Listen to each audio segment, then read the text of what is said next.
Podcast is part of the Sports Social Podcast Network.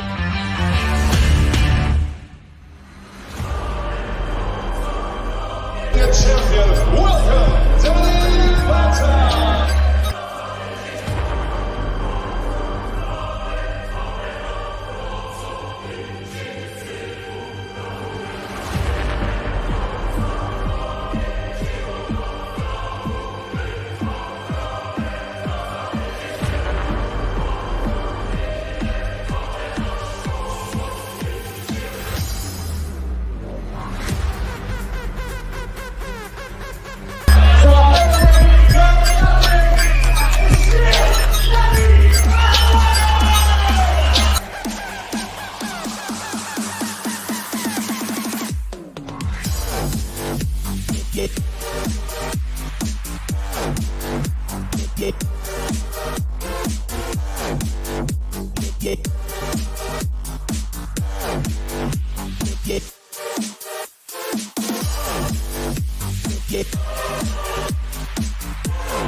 Hey guys, I'm Si. Welcome to A.C.E Podcast Nation, the home of the Danny Batten Fight Show. This is episode number 114, and we are powered by Violent Money. Please do go check out Violent Money TV on YouTube. Of course, the Violent Money website and store, www.violentmoney.co.uk. You can use the code ACE20 to get 20% off as well, which is always a good thing. And of course, please do check out the Violent Money Academy, which is the first smart gym in the UK. We'll have much more information on that academy coming soon in the next few weeks or so. But we have got an action-packed show this evening. Loads to talk about. We've got a special guest. We've got boxing with Ben Doughty. We've got UFC London to look forward to next week. We've got Cage Warriors Manchester next week. Lots and lots to talk about. But as I mentioned, we're live on Facebook, YouTube, Twitter. If you prefer your podcast in audio form, check out the Sports Social Podcast Network, the UK's first dedicated sports podcast network. You'll find Danny Batten Fight Show, plus all of our other shows and series and content, interviews, all there under their various names. But let's get to it. Joining me as ever, first and foremost, is former Cage Warriors champion, UK MMA legend, live from the gym, Mr. Daniel Batten. How are you, mate? Yeah, I'm good. Yeah, I'm multitasking at the gym and doing the podcast. I mean, who says men can't do two things at once? We can multitask. Exactly, mate. I was just telling Scott that I'm having about 25 conversations at the moment with various people over various platforms and text messages, and it's all getting a bit confusing. As long as I keep sending the right things to the right people, I'll be all right. It's when you start sending the wrong messages to the wrong people is when it's a problem. But I've done that with some pictures. Oh yeah. But as always, we are joined by a top guest from the world of combat sports. Our guest, he trains at Shore MMA, fights at Featherweight. You've seen him in Cage Warriors, most recently in Bellator MMA. It is Mr. Scott Pedersen. How are you, buddy? I'm good, guys. Thanks for having me on. I appreciate it. Not a problem at all, mate. Really looking forward to it. But I tried to get you on like last year, I think it was, and I messaged you on Facebook, and it never got read, never got seen. Should have just messaged you on Instagram. No, Scott. On Insta. It's in all those requests with all the other girls doing like those fucking dogs. There you go, mate. What it is, mate, right, is I'm so old that I'm only now getting on the Instagram train. So like I message like people on like Twitter and Facebook and email and all this. And then as soon as I started using Instagram, I was like, all right, so literally you can message anyone and there's a good chance they'll read it. It's like, definitely. So there we go. So yeah, I say that, but then I've just messaged them. I just messaged a certain boxing legend literally about 10 minutes ago on Twitter, and he got straight back to me, which is good. So I'll leave that one to tease for a little bit. But that'll be a very, very good one. I'm looking forward to, is all I can say for the fight fans. But anyway, on to you, Scott. Obviously, you had your most recent fight in Bellator. The result didn't go your way. But how was that as an experience? First fight with them and whatnot. Yeah, no, it was sick. Oh, especially like this to get out doing like that big show feel. I remember when we got to the hotel, they took care of us, give us money for food for the week, and like obviously I'm an early pro and I started my pro career quite early. I hadn't seen stuff I guess around on the amateur scene, so stuff like that was pretty cool. And then like the arena itself, I remember going in there fight day, and obviously we would get to go in there before the crowd arrives, and I had to look at the arena and the cage looked sick. The big tier seats and that. It was a fun experience. It's something I'll remember for the rest of my life. Yeah, and Dublin, much like Ireland, much like Wales, fight fans are very vocal, and and it was an exceptional atmosphere. Like, yeah, it was awesome. And of course, the Welsh fans travel everywhere with their fighters. There's the other thing. Yeah, I'm sure you took a few of you. Yeah, definitely. A few people in the crowd were telling me, a few Irish lads were saying, fair play for a small nation, you brought a few boys over and they made some noise for you tonight. And I was like, yeah, they're a rowdy lot. To be fair, some of them got kicked out of the arena after Brett's fight. So, oh, no. Yeah, so they were there making noises to say that. Yeah. We'll talk about Brett's performance in just a second, but the fight didn't go your way, mate, result-wise. However, I was impressed with your opponent. Like, you weren't just fighting, just like any old fighter. He really looks like he's going to go on and do some stuff, like just like I think you will as well. What was your assessment of your own performance and also your opponent as well? Yeah, no, when it came to the opponent, I know he was going to be a high-level boy. He's had a good amateur career. I followed him for years, as in like he's been on the same amateur scene as me, so I thought it might happen maybe at amateur. But not Nathan Kelly. He's a solid opponent. His skills is there, but like that's the type of boys I want to fight. To know if you want to be the best, you've got to beat the best boys out there. Do you know what I mean? So him as an opponent, he was a nice guy, and skills were all there. Like it was a good fight. When I watched it back, obviously I lost. I'm not going to be happy with my performance. There was a lot of things where I thought I slipped up on, or there was opportunities I didn't take.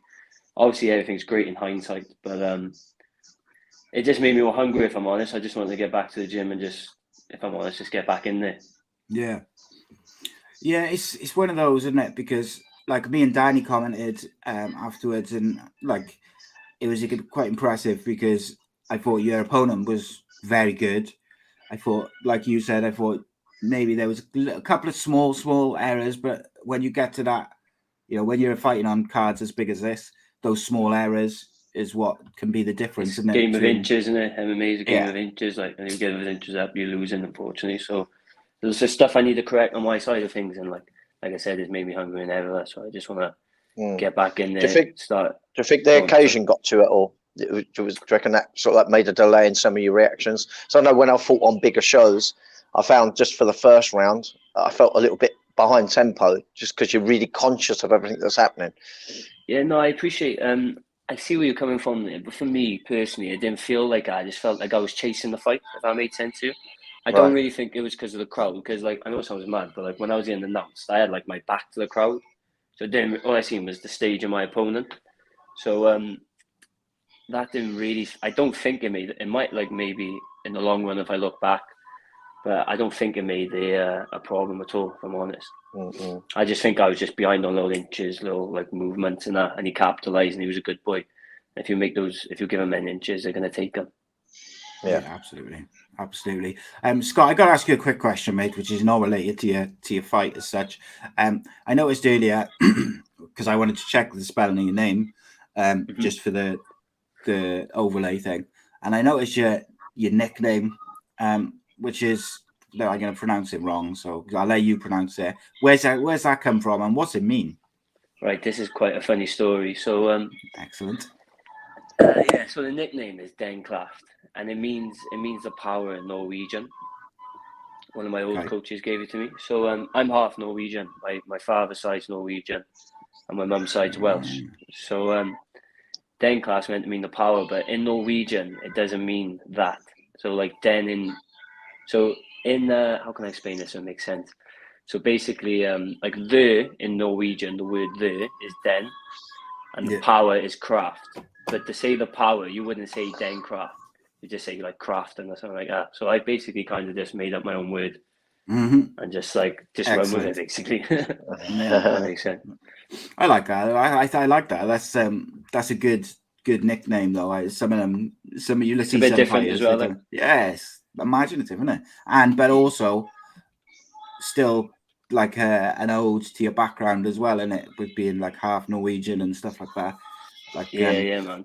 I feel like some fighters don't always get that imaginative with their nicknames and stuff, but that's pretty good. I like that. Yeah, I like that. It's sick. I've had it for a while as well, so I can't see it going anywhere either. That's the way, mate. I want to talk a couple of bits of news from the world of MMA very quickly, because I just said to Danny, like, we thought we were done speaking about Jake Paul, and he's back again. So, Dan, Jake Paul is now. So I'll read the tweet just so we get it like word for word. But he basically says, he says, Dana White, since you like me now, how about you give me a 1-fight UFC deal to fight Conor McGregor? If I win, you agree to my UFC fighter pay and healthcare proposal. If I lose, I'll donate my entire purse to all UFC fighters who make less than $50,000 a fight, and never mention the UFC again. This stemmed from Conor McGregor posted a video of him basically doing some boxing. I didn't even think it was full sparring. It was just like a video of Conor boxing. But ultimately, like, I think it was Conor's first session doing like proper work since he's broken his leg. So he was rusty anyway. And, he wasn't sharp, but it didn't look great. But also it wasn't supposed to look great. It was just a video showing that he was back doing a bit more in terms of his recovery from injury. And kind of Jake Paul criticized him about lack of head movement, I think it was. And he said, like, Jake said he would knock him out if he hit him with his right hand.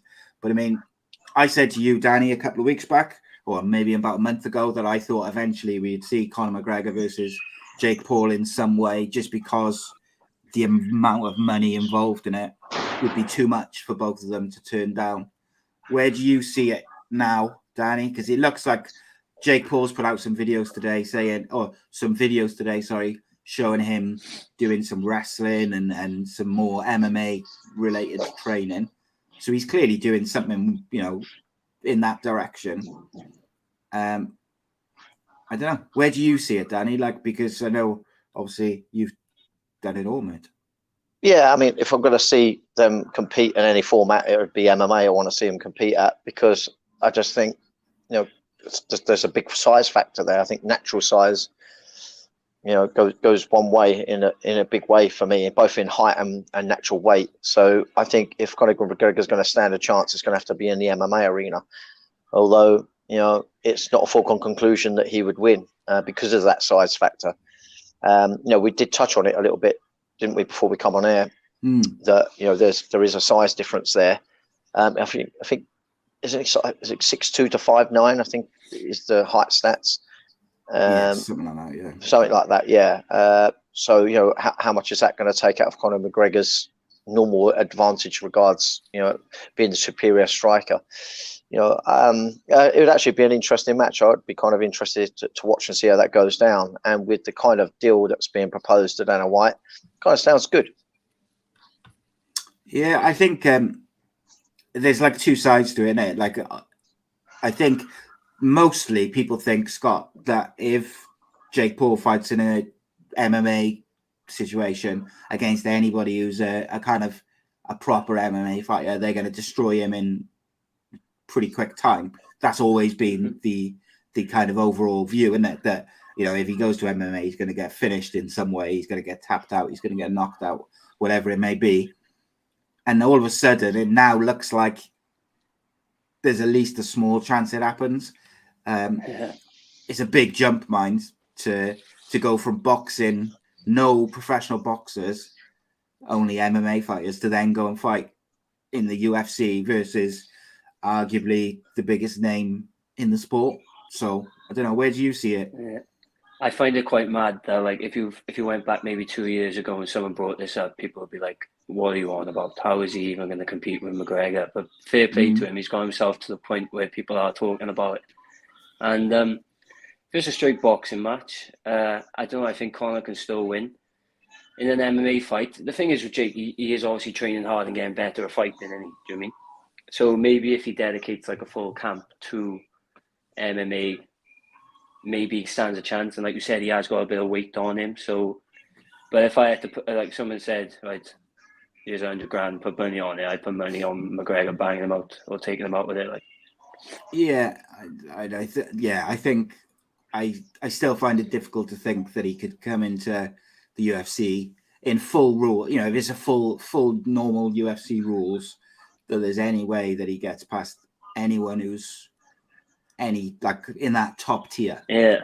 Like boxing, it could be closer boxing. Like it might be a closer fight boxing, but MMA, I think it'd be different, a lot different.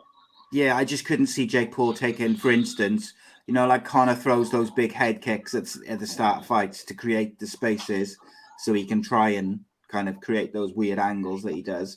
Like you think, like if Jake Paul took one of them to the head, I'm not sure how he'd cope with it compared to like those big boxing gloves. And I don't know. I mean, I kind of it's a lot different as well, boxing. As in, like, I mean, you got 10-ounce gloves to hide behind. You know, I've got 4-ounce gloves is a lot. You could block in like a boxing style and get caught straight down the pipe with a 4-ounce glove. Do you know what I mean? So the distance and all that's different. So the thing is, the planet we're living in, it probably will happen at some point, won't it? Yeah, it does seem that way. It's elbows as well and things like that. It's mad that it's even a thing, but it is a thing, and I think it's probably going to happen in some way. 100%, probably sooner rather than later. And Conor could be looking at it like, oh my God, I'll just bang this boy out and make millions. Bliss. Do you know what I mean?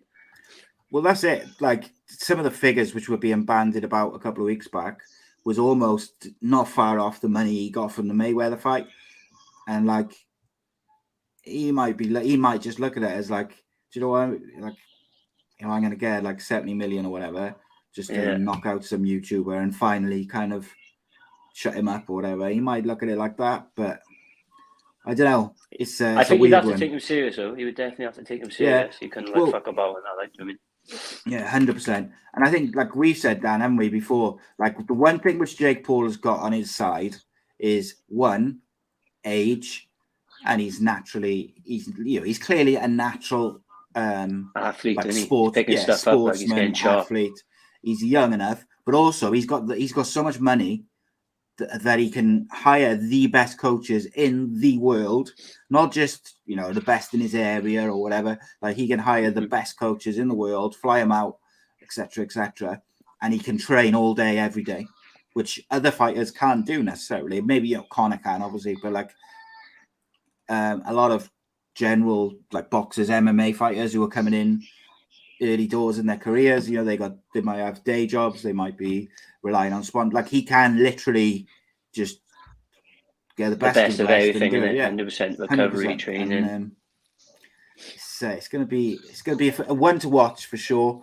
But let's move off that quickly and sharply, because I am fed up talking about him, but he just keeps doing stuff. I kind of wanted to get your take on last night's UFC, if you've seen any of it, Scott. I still haven't watched it. So last night I was at a K1 show supporting my mate Jack Evans. So give him a quick shout out. He won first round knockout and looked sharp. So and this morning then I was up to do a wrestling comp. So I came back from there. Obviously I had to go straight to bed. So my plan is to actually watch it tonight. No, after this I'm going to get down and watch it. Excellent. Get on the case. So yeah, you had some good fights. You were at the Welsh Open this morning. Tell us a bit about that. Yeah, no, it was sick. I got to I was a bit gutted as I weren't too many in my category. There was only 3 of us, but there was some good wrestlers there. Got to grip up with one of the boys who was on the who took bronze in the Commonwealth Games, Curtis Dodge. I got a nice and then I got to wrestle Mark Shipman, who, to be fair to him, I got to give him a shout out because he's an older guy, and he's like, he could be doing these these senior comps and stuff like that, but he put some of these 25-year-olds like young boys to shame the way he trains, the way he wrestles and that.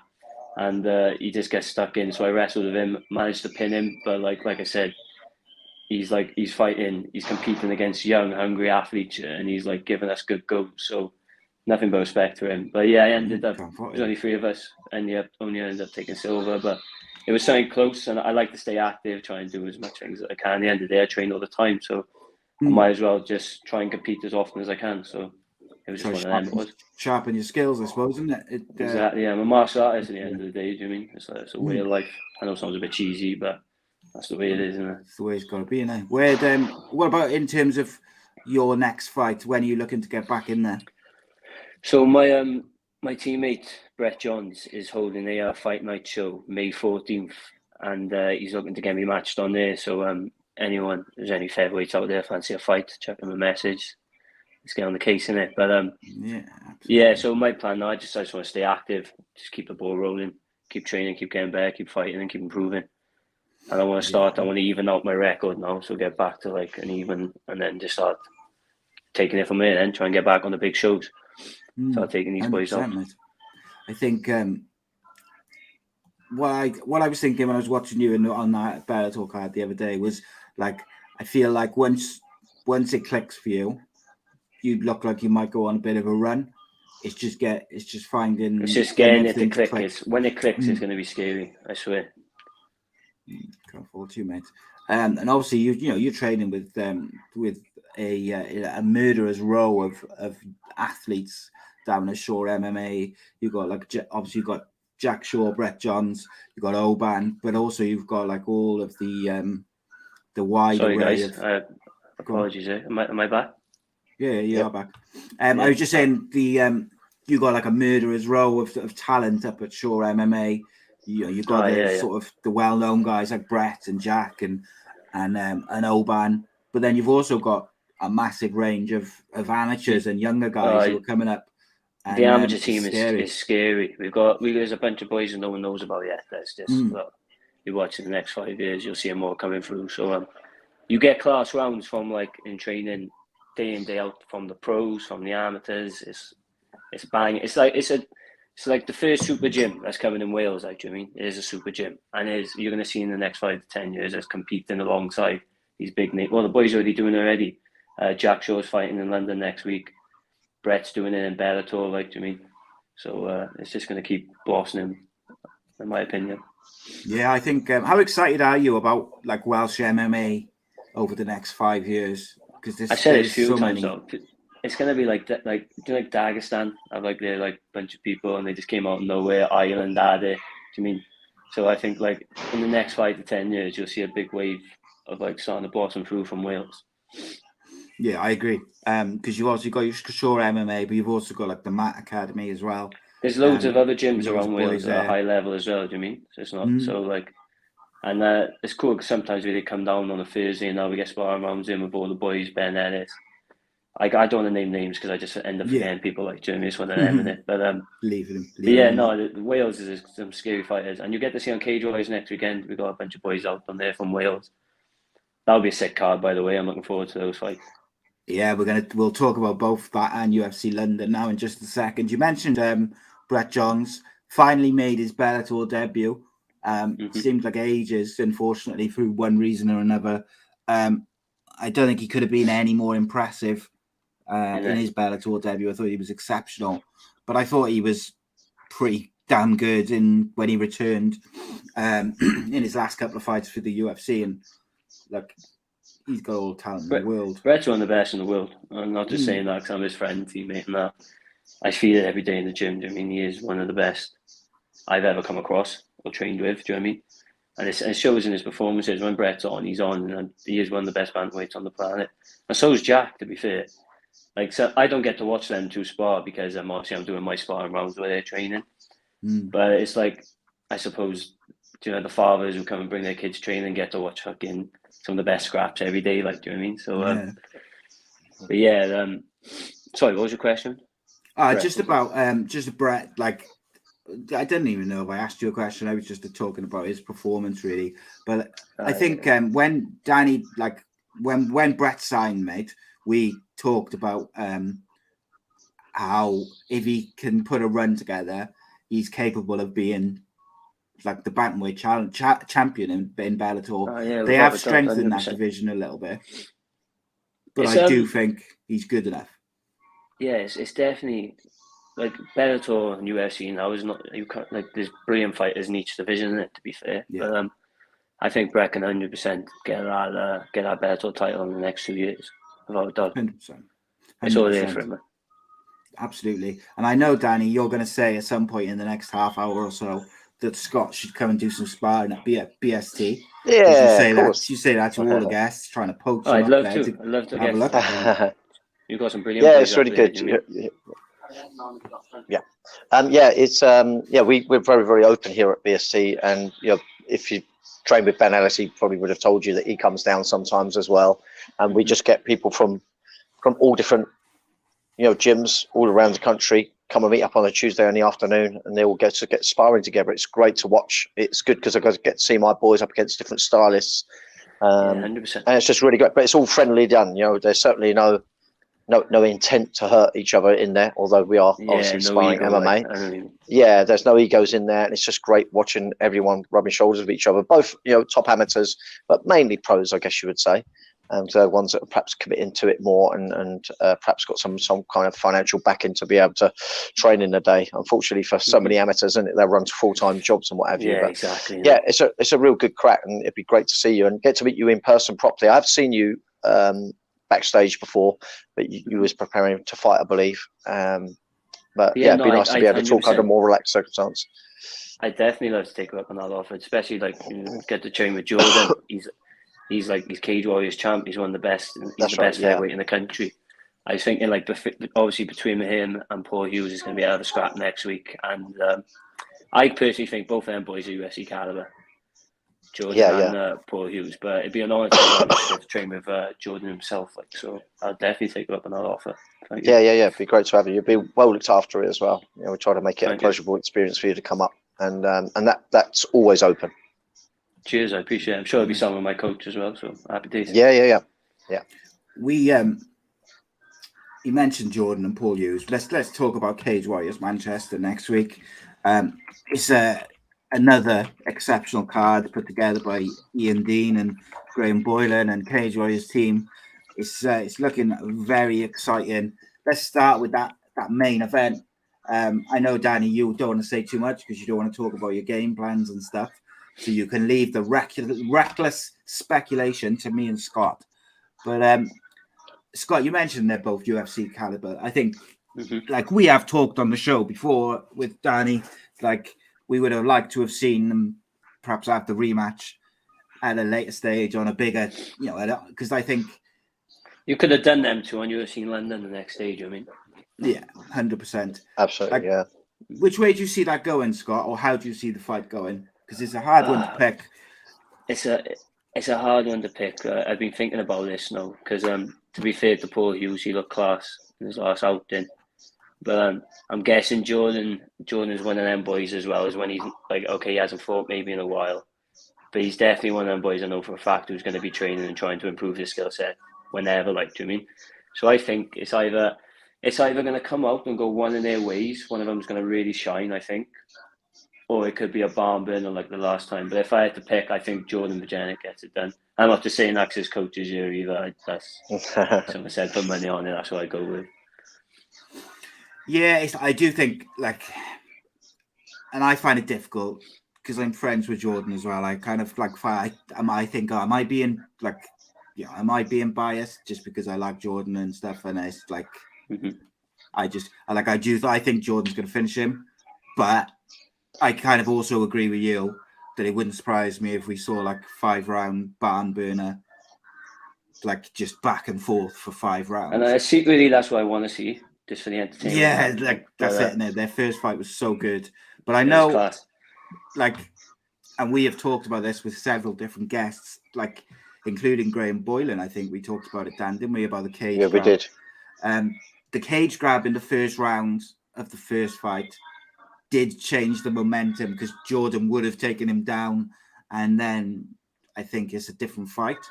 But you got to deal with it. It's happened, and the one thing I like about Jordan as a fighter is that every time he fights, he almost looks like he's a different fighter because he's improved some part of his game or he's got some new tricks. And every time we've had him on here, he does sort of say, "You haven't even seen half of what I'm capable of." And I'm, like Danny will say on the show and when we talk off as well, like he's exceptional.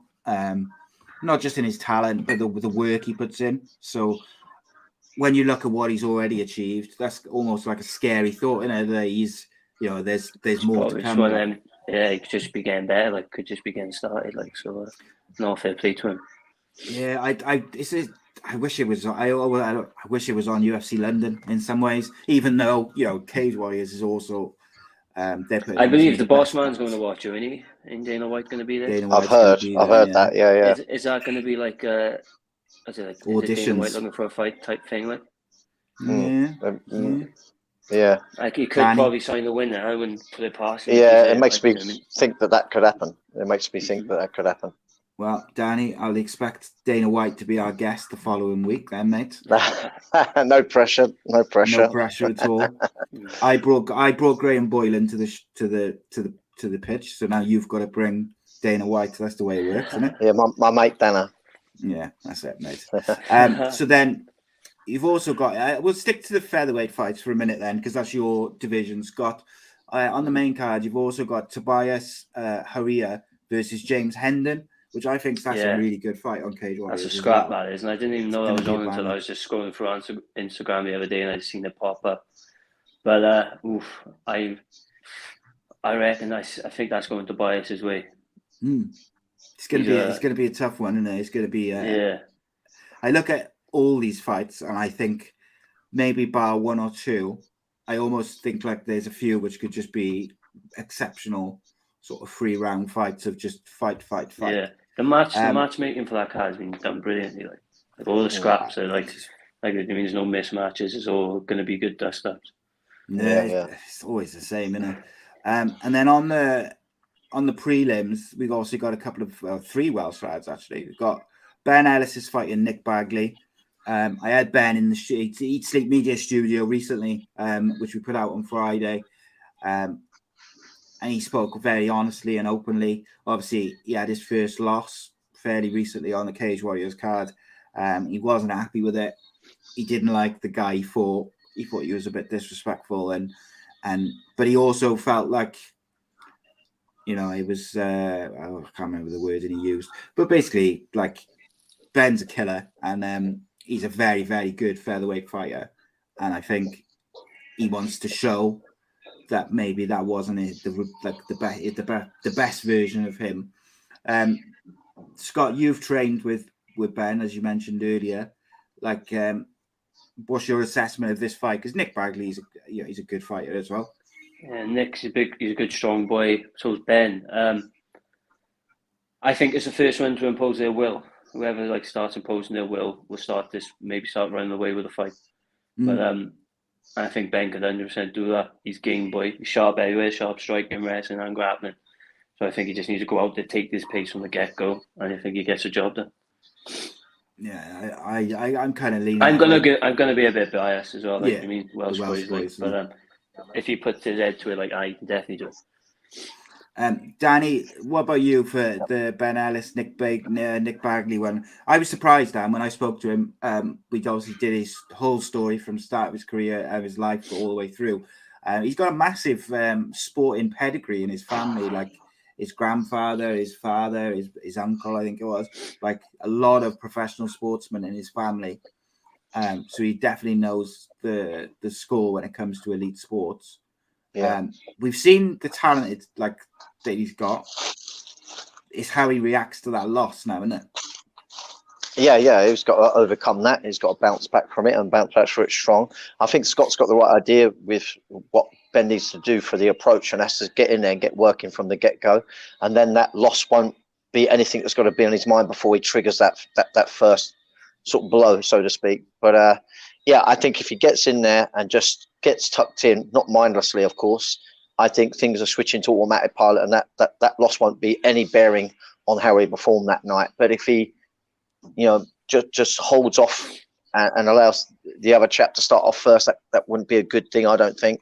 Vanessa's just got to get in there and get what he's capable of doing done by triggering first. I think that's the key for him. Yeah, and I think it is that when you have that first loss, when you're unbeaten, and like he was unbeaten all the way through the amateurs and unbeaten in his first few pro fights, like that's when the mental side of the game comes in that where you've got to readjust a little bit. You've got to relook at things, but also, like you said, Dan, like if you can just kind of go onto autopilot, then that side of it doesn't come in during the fight. Yeah.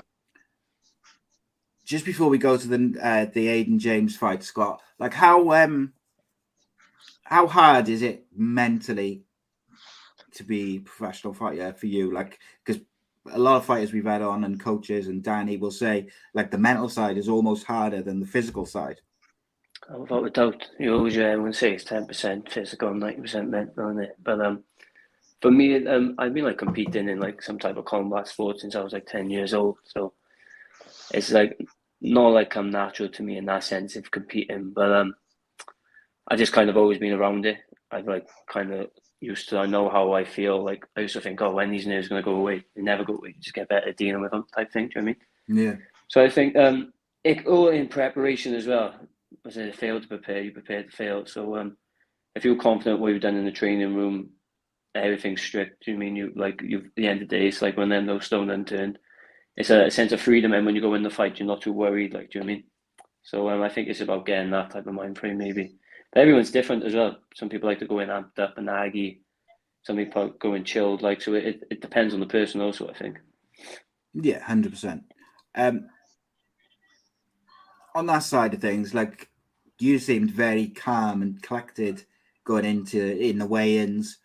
Your opponent was a bit more not agitated, I would say, or aggressive, but he was just like a bit more sort of energetic and amped up. You were quite cool and sort of stoic. You were just staring a hole through him. Is that how you generally go into the fights and the thing, like focused and like that? Yeah, mainly like the way I look at it is like it's I don't know, it sounds a bit cliche, but it's just a body, innit? You fight like last one with Nathan Cleverly, I don't know him on a personal level, like, do you mean? So you're just out to try and beat the opponent in front. I don't care what anyone says. Me and Ben were talking about this the other day. Is that you put two men in a cage, they're gonna want to beat each other to be the winner. Do you mean? So it's like no way you spin, especially two boys who want to do it. So it's that's probably how I approach it. Just chilled, calm, collected. That's when you see more things and that. Don't get me wrong. Sometimes I'll say like I think it's made me start a bit slow, which is something I've clocked and I need to change.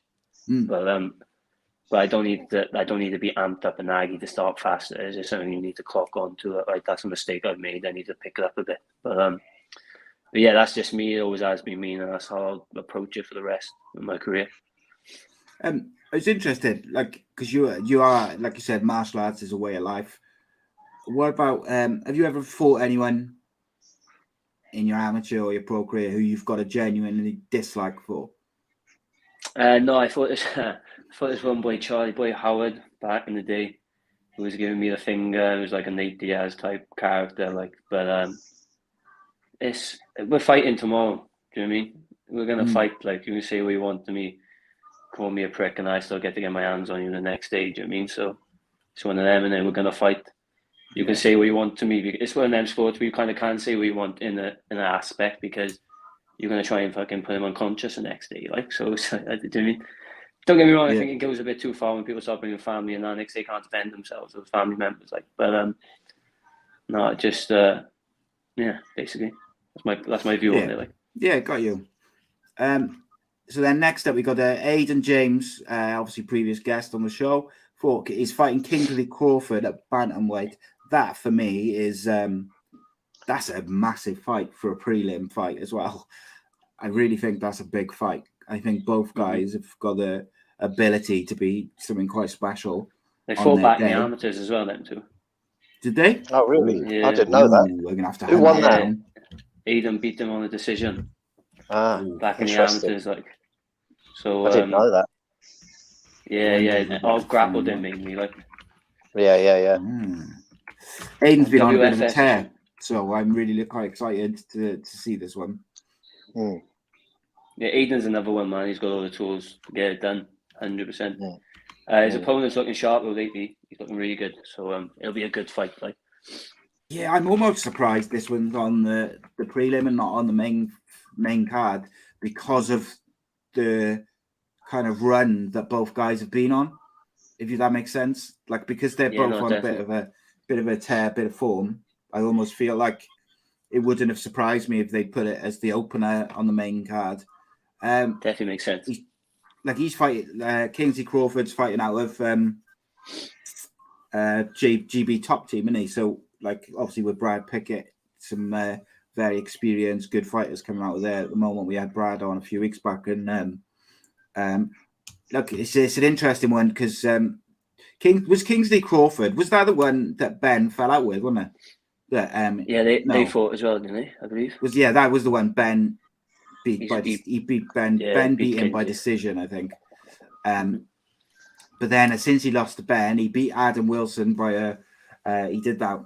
I've forgotten the name of it, Dan. The choke begins with a B. Rear naked choke. No, it was a short choke. It begins with a B, BR or something. Bravo choke. That's the one. Yeah. He beat Adam Wilson on Cage Warriors 127, and then he beat Liam Gittins by a decision. And I mean, Dan, we've talked about Liam Gittins a lot. Man is an animal. He just goes to bang. So to beat him on the decision, I think is shows that Kingsley Crawford can go. So Scott will have to. Aiden will have to have his. Definitely have to be at top of his game. All right, definitely. Yeah, but it's going to be a blockbuster fight.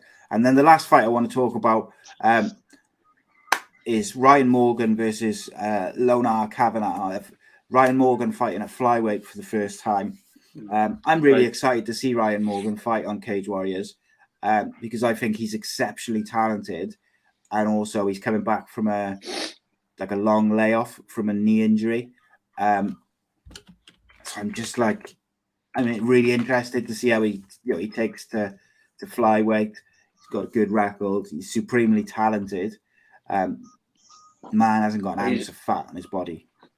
He's one of the hardest hitters I've ever come across as well. And he's a flyweight as well. It's mad, isn't it? He, I've got him coming in the studio soon as well, but which I'm excited to. And we'll see two grizzled physiques. I think I'll definitely have to have a photo with myself and Ryan with our tops off.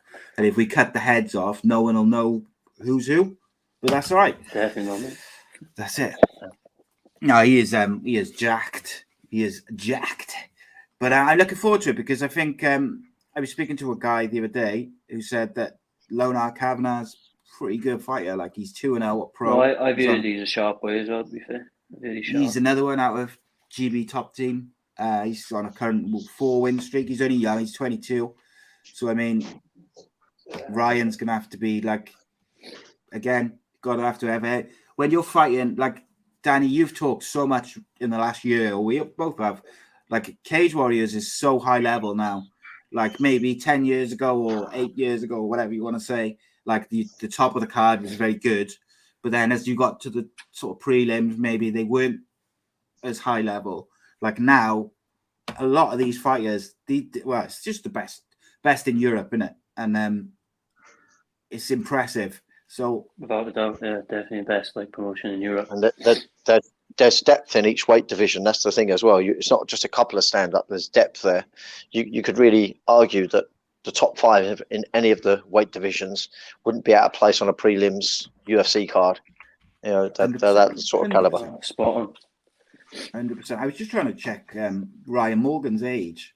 I think he's 31, 32. Yeah. I was going to say he's quite experienced, isn't he? Age-wise. But the boy he's fighting is 22, but it's going to be fascinating because I think Ryan's coming off a bad knee injury in terms of a layoff. So he's going to want to make a point, isn't he? He's making his Cage Warriors debut. He is going to want to come in with a bang and kind of show what he can do from the offset. Then you've got Lona Kavanagh, young man looking to make an impact at the high level, at the top level. So exciting. It's an exciting card. Just to sort of round us off then, let's talk UFC London, because obviously you've got your teammate Jack Shaw's on there. You've got to be looking forward to seeing the Tank Army in the UK, mate. You there, Scott? I think he's frozen. Danny, let's talk about UFC London then, mate, and Scott will be back in now. Yeah. Oh, there he is. He's back. UFC London, Scott. That's right, mate. UFC London. Obviously, you've got your teammate Jack Shaw fighting. How, for people who maybe are not, maybe the casual fans or whatever you want to call them, like, how good is Jack Shaw day in, day out? Genuine. He's one of those fighters who can do it all in every aspect of the game. High level striking, high level grappling, high level wrestling, and you can blend them all together. Do you know what I mean? So people are in for a treat, and they want to start getting on JSA bandwagon because he is coming with force. So he'll be in the rankings 100% by the end of this year, without a doubt. Yeah, I think there's no doubt about that for me. And then, I think I often ask the guests, and I ask Danny all the time, like, who do you think the next British UFC champion will be? And a lot of people, the obvious answer is probably Leon Edwards, because he's already third or top 3 in the rankings, or even Paddy or whatever. But a few people have said that they think Jack Shaw will get there because he's just quietly been just putting people away constantly. Yeah, and that's the thing with it. That's kind of something I like about Tank as well, Jack, is he's just in the gym, he's just getting his work done. Everyone's trying to trying to chat this and that to try and get exposure. He just lets his fighting do the talking for him, and he's so good at it, and it's such a beautiful way of fighting. He does that, and then when you watch him fight, you think, oh my god, his skills are there. So he'll surprise everyone on the weekend as well, I'm sure. He's fighting a good boy as well. He's fighting a tough Russian lad. So it's just another good chance for him to show his skills. I'd love to know the reason why Nurmagomedov keeps avoiding Jack. I wonder. He doesn't want to know on his record. That's what, isn't it? Oh, yeah. Well, that's it. It does seem like that though, because they've announced it's been either announced or rumored, I think twice, maybe 3 times now. And then this one was even weirder because the UFC announced it, and then within a week or something, they pulled it. And so everyone thought, oh, he must be injured. And then he fought last week. So yeah. He looked sharp, didn't he? He did, yeah. He did look good. Really good. And I don't necessarily think it's a bad thing to keep them apart for a bit, because I think that could be build them both up and then let them fight. Yeah, let them go. Let's go through the UFC card. Headliner. Yes, mate. UFC Wales. That's what I want. 100%. Let's go through this UFC London card, because there is some fights. This is one of the best cards in my opinion, and certainly for British fans. I think you couldn't have asked for much more from a British point of view in terms of a fight. So on the prelims, you open up with Nathaniel Wood versus Vince Morales. Scott, do you think Nathaniel Wood's going to take that home? Hopefully, he's a local boy on the British side there, so hopefully he gets it done. I'm not sure on his opponent, though. I haven't really seen him fighting now, so I can't really give a good judgment on that one. So, Danny, what about you, mate? How do you see it? Nathaniel Wood versus, did I say Vincent? Yeah, Vincent Morales. Vincent Morales, 10-5, got a slight height advantage, but Wood's got a weight. And yeah, I think Nathaniel Wood's just going to have it on pace. I just think he'll steadily outwork him. I just think he'll nip the rounds through. I think it'll probably go to decision. But I just think Nathaniel's work ethic will just keep him in front. Yeah, their average fight time, Nathaniel Woods is 11:35. The other guy's 11:12. So they're very, very closely matched in terms of stats. Yeah. In terms of KOs and TKO finishes, 53% versus 50. Submissions 29 versus 20, decisions 30 versus 18. So I mean, they're so closely matched. You'd think that the home the fans and the atmosphere would probably give Nathaniel Wood a bit of a lift. So hopefully, if he can get his, keep his sort of head together and stuff, you'd expect a good performance from him. Next up, then we got women's strawweight. We got the Hobbit, Corey McKenna, obviously previous guest a couple of times, and coming into the studio in a couple of weeks. I'm very excited to see this fight. She missed the last one through injury, Corey. She obviously came into the UFC with a bit of a bang, as she left covered in blood, but victorious. Danny, do you think Corey will get the job done? She's fighting Elise Reed. Yeah, she'll get it done through grit and grind. Yeah, she is an animal. She's a killer. Yeah. She just will go and go and go. I think the difference between these two will be Corey McKenna's takedown defense is so high level that I think even if they end up being closely matched in other areas, that will give her the advantage. And if she gets on top, she could get the finish, I think, as well. Yeah, but, she's very aggressive. She's aggressive and she's working hard. Do you think Corey McKenna be the first Welsh victory of the night, Scott? Yeah, definitely. I don't see why not. Like you said, she puts out of a pace on girls, and her grappling is really high level. So if she gets it back, she could pound her out, sub her. So yeah, I'm gonna go McKenna as well. Good shout. And then we've got Jack Shaw versus Timur Valiev. I'm assuming Scott is not going to go against Jack. So Danny, we'll get your take on it first. Yeah, I mean, Jack's just not showed any obvious signs of weakness so far. I mean, the only thing I could put to question is, can he get adversity? But it's got to take someone good enough to push him into some form of adversity. We've just seen him control everything.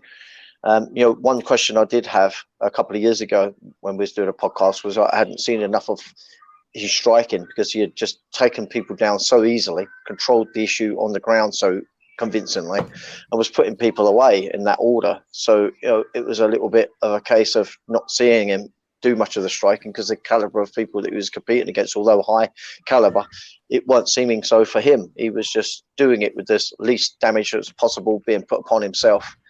But we have since seen him strike, and albeit he was injured when we saw him strike, and he was striking damn well. So yeah, I just think the kid is clearly well rounded. I think the adversity issue, other than the fact that we've seen him fight through adversity with that injury, we've never seen it put upon him where he's losing an aspect of a round and then he's decisive way to see whether he can figure out how to get back on top. Although I have inward confidence of the sort of IQ he's demonstrated, I have every bit of confidence that any problems put upon him, his team and him himself on the job instinctually will figure a way around any potential issues. Yeah, 100%. Right. I'm going to just read off these fights. I'm going to need like a one-word prediction from both of you now just to finish us off because the time's got away from us a little bit. Dan, you go first, mate. Right? Yeah. So I'm assuming you were going to go with Jack, though, anyway, Scott. Yeah. Yeah. No, I'm going to go with the Russian boy, actually. I don't know. Yeah, there we go. So we'll go Molly McCann versus Luana Carolina. Danny? Yeah, we've got to go with McCann. Technique, beautiful technique. Let's go. McCann on that one. Mike Grundy versus Malquan Americani. Grundy. Yeah, Grundy. And then we got Mohamed Mokaev making his debut versus Corey Durden, which is an interesting one for a first fight. Oh, so that first name, who was that? It's Mokaev. I think he's an Olympic wrestler, isn't he? Well, that sounds good. Let's go with that one. That's got to be a difficult thing to deal with. I'm going to go Mo. I know Mo. Okay. I'm going to go. And then we got Jai Herbert versus Ilya Topuria. I think Superior's going to do it. I think the Superior's going to do it, though. Oof. Yeah. So that's the first time you've gone against one of the Brits. I know, but I just got my inkling. Yeah. Right. Scott, he's high level, that other lad, but I see Jai just throwing like a nice sharp 1-2, catching him clean. Yeah, that's what he's got. He's got to just be super sharp. But if you can't keep him on the ends of those shots, he's going to have a difficult time. And we've seen that boy fight before, and he's high level. Like, I mean, he's sick. Yeah, so very, it's a very tough fight good. for Jai, but if he gets it done, I mean, stars the limit. Yeah, if he's going to win, he has to do it by stoppage. I think, kind of in the early-ish Knock part him of the out fight. type I would job. say. Yeah, you have to be that through sharpness, through being pinpoint, and really rapid with the technique trigger. And then we have Gunnar Nelson versus Takashi Sato. He ain't fought for a while, has he? No, he's been out for a while. He has been out for a while, but he's not. He's also someone that I don't think he'll suffer from the typical cage rust. I think that's down to strikers to suffer that rust. The only issue with Gunnar, I feel like his wants for this fight are going to be a little bit obvious, but I think he's just an awkward fighter to prepare for. But I'm actually going to go Gunnar Nelson. I think he's going to pull this one out. Interesting. You got Nelson there, Scott, or Saito? Yeah, I got Gunny. Then we got Nikita Krylov versus Paul Craig. This is a fight I'm looking forward to. Yeah, this is going to be good. But I'm going to go Paul Craig. Paul Craig's just been pulling it out the bag. He's just been looking the best he's ever been looking the last couple of fights. So I'm going to go Paul Craig on that. Yeah, Paul Craig via triangle. Yeah, it'd be something submission oriented, I believe. Yeah, and it wouldn't be a normal one. It'd be some kind of inverted triangle. It'd do something out of funky nowhere, with like, wouldn't it. Yeah. I do love Nikita Krylov, but I think Paul. Very good. And then we've got the kind of triple main event, if you like. You got Arnold Allen, previous guest, versus Dan Hooker. Danny. I think Arnold Allen, it's just his time to shine. Look, Dan Hooker could be awkward because of that strange striking format that he uses, that he fights very well on the back foot and retracting close to the cage. But Arnold Allen, I just think too IQ orientated. I just feel like Arnold Allen's solid no matter where or how the fight goes. I just think he's more solid. I think Dan Hooker's showed some vulnerabilities when someone pushes it in the right arena. I think Arnold Allen will feel where to push that to expose Dan Hooker for some vulnerabilities. So yeah, I've got to go Arnold Allen all day. I think this guy's been largely underrated, and another one a bit like Jack Shaw, sort of come up very, very quietly. But I think he could be champ very, very soon. Yeah, he's super talented, is Arnold. Yeah. What did you see, Scott? You got Arnold or Hooker? Yeah. Hooker's good. I've got Arnold purely just because, like what you said then, Dan, he's been working his way. He's like on a hell of a streak at the minute and beating some really good boys, and no one's really buzzing about it. Don't get me wrong, Dan Hooker, he's fought the elite, and he's beating some of the elite. So I think it could be like a bit of a coming out party for thingy. Arnold Allen, yeah. That's the thing, see. Well put.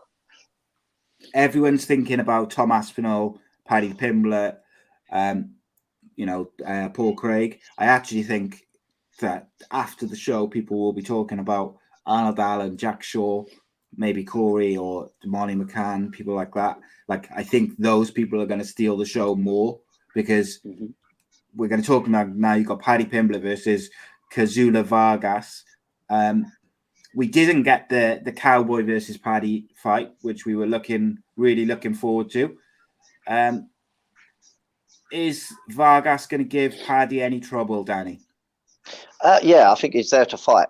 I think if Paddy has any thoughts of coming in and just sort of ploughing through him, I think he has to think again. I would like to see Paddy come out a little bit more thoughtful of his approach and maybe a little bit more switched on. I do feel like he was a rabbit in the headlights a little bit. I think he admitted to himself.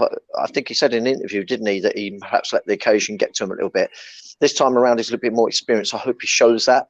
I think if he picks his timing right well, I think he could have a very, very good, productive night. But I just do worry that sometimes he'll just perhaps go crashing in without any thought or clear process. But yeah, I feel like he is maturing. When we had him on the podcast, he started to talk like a real seasoned adult, if you know what I mean, on not just things in his life, but in his fight game and approach. So yeah, as long as we get the maturing Paddy Pimble, I think he'll get the job done in technical fashion. As long as he don't let the occasion get to him like previous, and he either freezes or opens up blind, I think we'll see a really good performance from Paddy. I think that we will see the clinical Paddy Pimble I hope so. Yeah, that we saw in Cage Warriors, where he just went in and was like a killer. And as soon as his opponent made a mistake, he just choked him out or flying triangle, whatever it may be, because he's so good in all areas. Like, I truly believe that he's as good as anything in that division. So it's going to be fascinating to see, because no one knows a lot about Vargas, really. Whereas, obviously, Paddy's well-documented. You can find many a fight on him. Scott, how do you see that one going? Scouters don't get knocked out, do they? So I have to go Paddy, but purely because I haven't really seen his opponent. I haven't seen him fight, so I can't give a fair judgment. But I'd love to see Paddy get it done. The one advantage Paddy's got, I think, over some of the other British fighters is Paddy fought in the Liverpool Arena in front of like 20,000 people or whatever it was.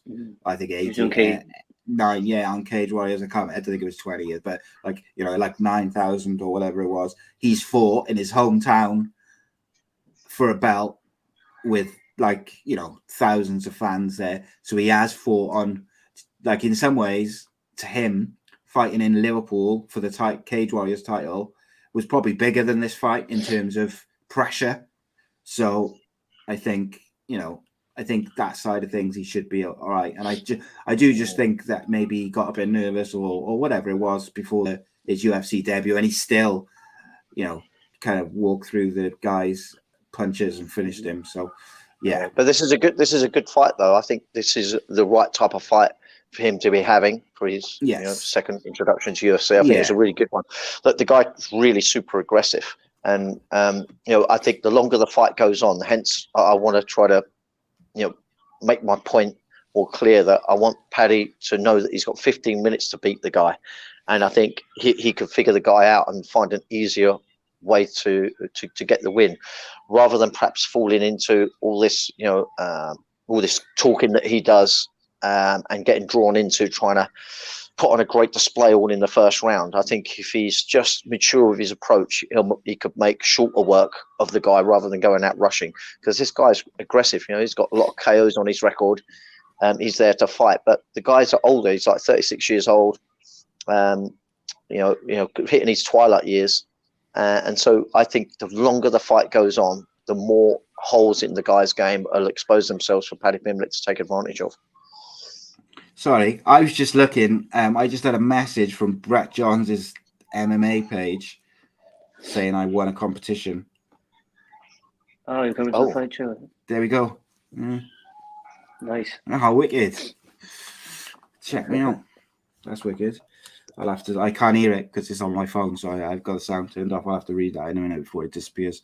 There we go. That's a coincidence. And then we've got the main event, Alexander Volkov versus Tom Aspinall. Aspinall. I think, you know what? I actually think he's probably the first to end up becoming UFC champion. When we talk about it, I just think this kid's just tearing through everyone. He can just do it all, and I just love the way he puts himself forward in these interviews as well. I mean, he's not getting ahead of himself by any stretch, but I think he's already there. I just think he's already champion. He's just got to go through the process of getting the right fights to become it. But in my mind, I think he's a champion walking around without the belt at the minute. Good stuff. I can't wait, mate. Definitely. Cannot wait. Do you see that the same way, Scott? Yeah, I think you hit the nail on the head then, the way he carries himself. 100% is it'd be a good role model as well for younger kids to look up to. And he's right there, isn't he? Like, if he beats Volkov, tough fight, because Volkov is a vet and he's been in there with the best as well. Do you mean? But he's definitely got the skills and capability to get that job done. 100%. Scott, it's been an absolute pleasure. Our next guest is waiting patiently in the wings, so we'll get you back on very, very soon, mate. It's been thank you for having me, guys. It's been a pleasure. Nice one. And obviously send me a message, Scott, and we'll sort out coming into the studio, mate, as well, and we'll film one of those episodes. 100%, boys. Thank you. I appreciate it. Scott, good luck, buddy. Good luck. Cheers, boss. And as one leaves, another enters. We are joined by boxing media pundit, boxing trainer, and of course, author Mr. Ben Doughty, how are you, my friend? I'm good, lads. How's it going? Yeah, you're bad. All good, mate. So the last time we saw you was when you went to that event on the Sunday, and Yeah. unfortunately there was no Wi-Fi connection and stuff, so we had to knock it on the head. But so I feel like we got loads to talk about on the boxing side of things. So let's start with last night's fight first and foremost. Have you got any news on how Michael Conlan is? Yeah, he's okay. It seems, Simon. There was I checked as soon as I woke up in the morning. I heard last night from Frank Smith, just via Twitter. Frank Smith, the CEO of Matchroom Boxing, said that he'd arrived at the hospital, conscious and stable, etc. So I went to bed knowing that, and then I woke up this morning and straight away I looked for the first kind of information on Michael, how he was doing, and it said that he posted a story to his Instagram saying he was all good. So I went on his Instagram story and it's, I posted it. It's had a load of shares today. He's just, looking bruised and weary, but cool in the hospital bed, saying, it is what it is. But I'm all good, and congratulations to Lee Wood.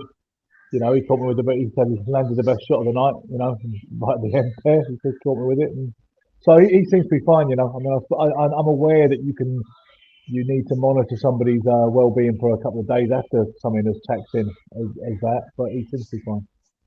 Yeah, it looked worrying at first and foremost, but I think the good news is that he was pretty alert by the time he got to the hospital.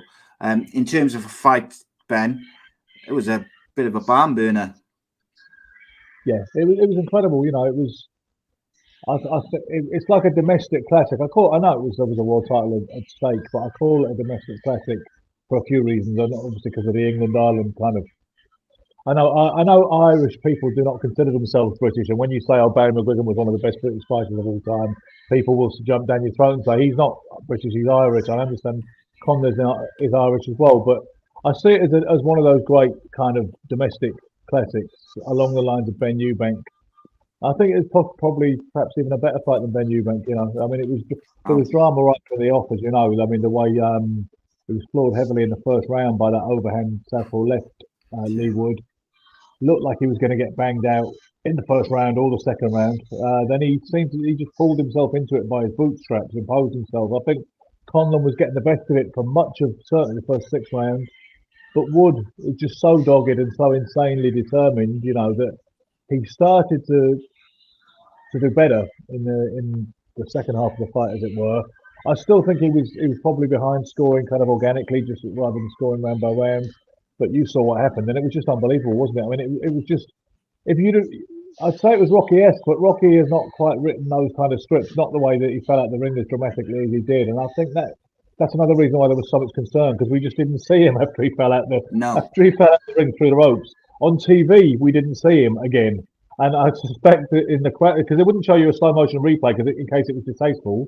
I know some people today, would you believe some people today were complaining about that, saying people pay their subscription fee and they're entitled to see a bloody replay, goddammit. It's funny when you don't see a replay of something as dramatic as that, but you have to understand why we didn't see a replay, And, of course it is. And at the end of the day, sorry, Ben, go on. I was just going to say, at the end of the day, like, if they're not showing you a replay, there's a reason. So, like, use your brain and kind of think of it that way. But because we didn't see him, I mean, this was the thing. I thought, he might not be in any particular unusual distress whatsoever. It's just that the last time we saw him was just then. He fell through the ropes. Next thing you know, there's a huddle and there's kind of moderate celebration from the Wood camp, but with classy restraints, and he spoke about that, Eddie Hearn, also in the post-fight interviews. And then you just don't know what's happened to him, But I mean, I think he was. I don't suppose it was any more serious than a lot of stoppages, knockouts, etc., and grueling fights. To be honest with you, and Conlan looks like he's he's absolutely fine today, I would say. Yeah, hopefully so. And funny enough, you mentioned the sort of respectful celebrations.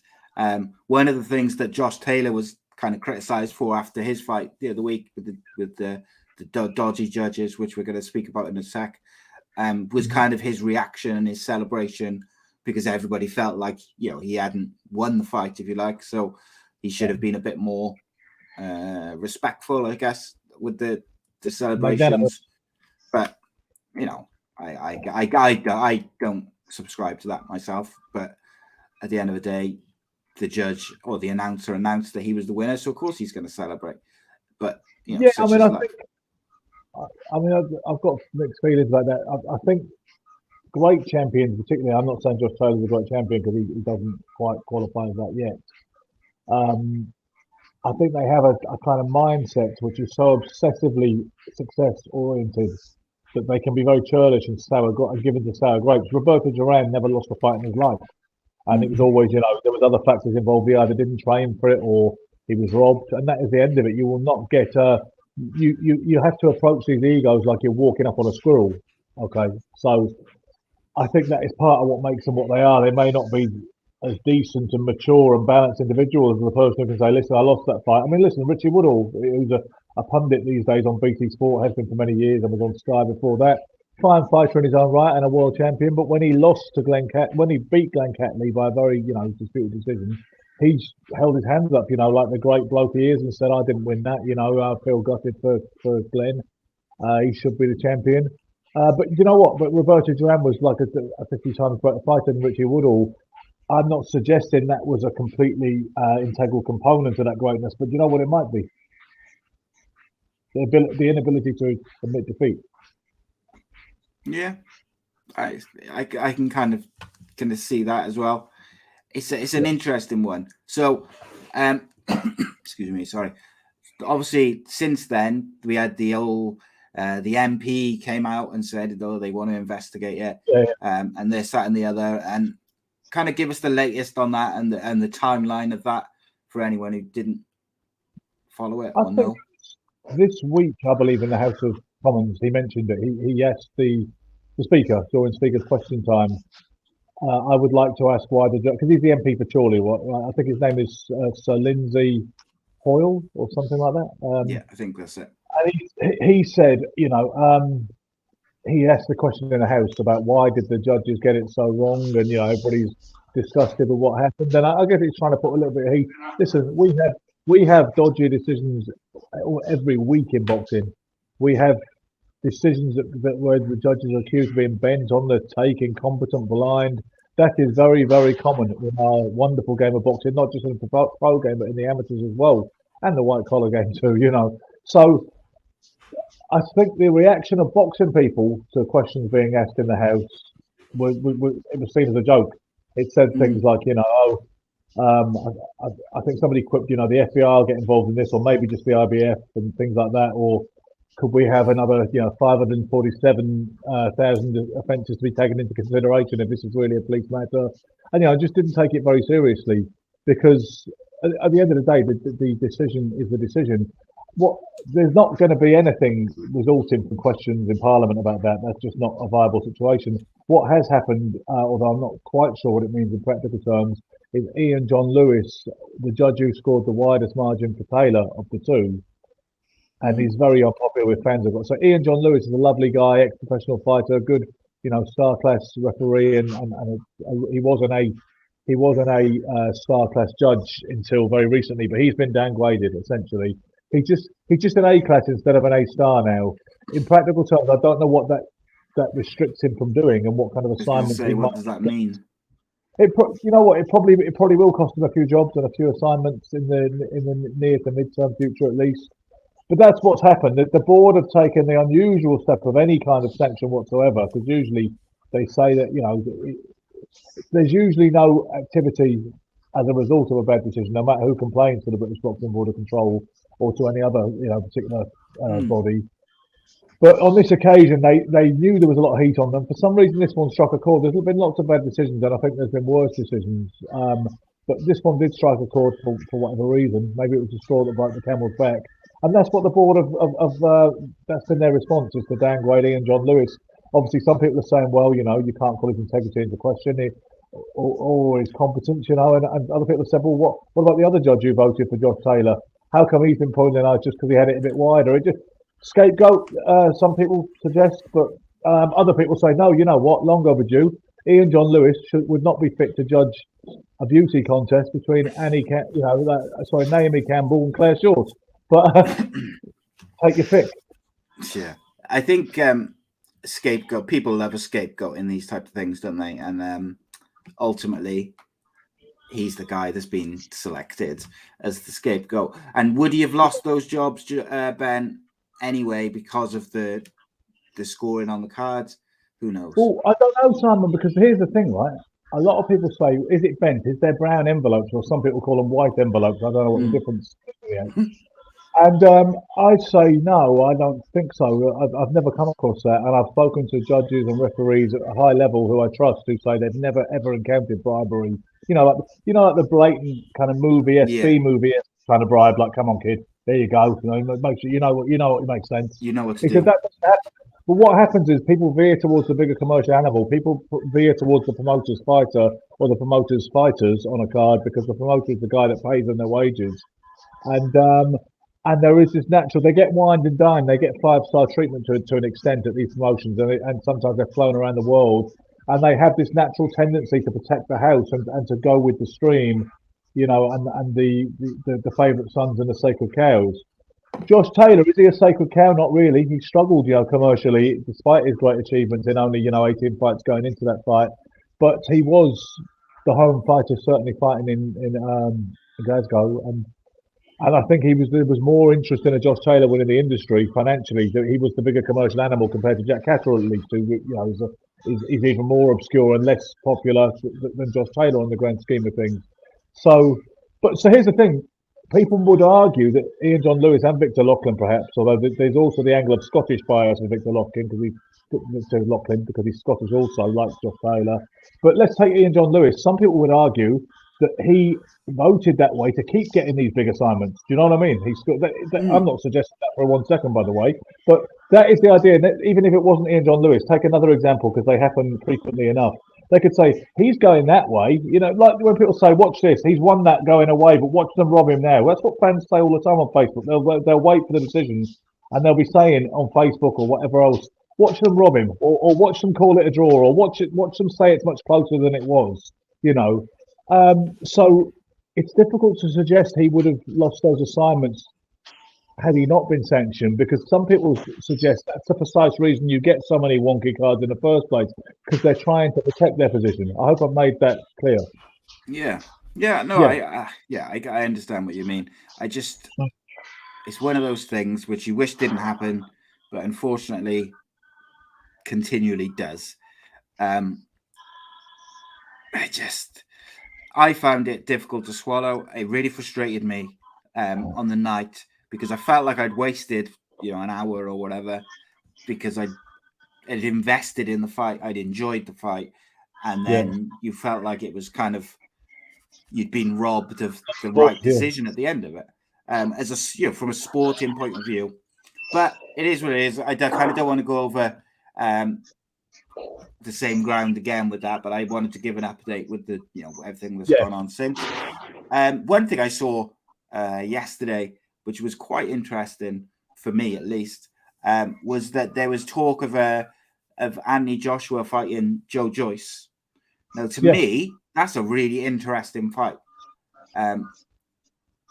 because it's not necessarily a fight I thought I was going to see as soon as now, but I actually am intrigued by it, because we've seen Anthony Joshua's got some chinks in his armor, as it were.